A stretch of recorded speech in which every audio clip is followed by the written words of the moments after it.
Hey Cedar Valley, it's Grant here, and I'm here with my bikes, which is actually something that this weekend Leslie and I got a chance to get out to Whistler just for a couple of days, and we went bike riding on the mountain. And this was Leslie's second time riding on the mountain, which was super exciting because I got to teach her. It's one of my favorite sports too. It's pretty wild. It breaks the bikes a lot, so I'm actually gonna have to work on fixing them a bit this week.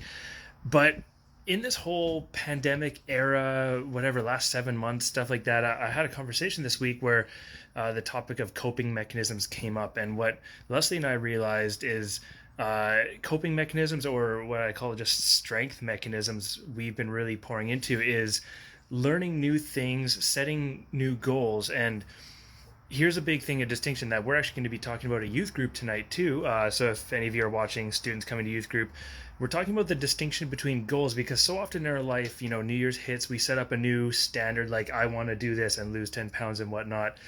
We end up setting them up like rules in our life that we have to do this. And then when we fail at it, we realize that we're now under the judgment of the rule we set up in our life. But that's not how Christianity works. That's not how God wants us to be living our lives, because he's given us more freedom, and he's given us freedom to set goals in our life, who God has set goals for us, how we should live.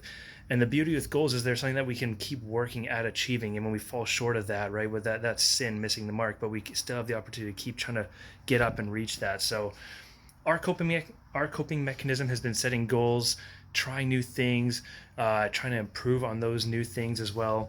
And we've found it life-giving. We found it healthy. It's been encouraging us massively. But then the freedom of just realizing that these goals are just that, goals, not rules, not something that we can completely fail at, something that we just keep trying better at. So I hope that helps give you a sense, and I'm looking forward to talking about this tonight for the rest of the youth group too. So see you later, Cedar Valley.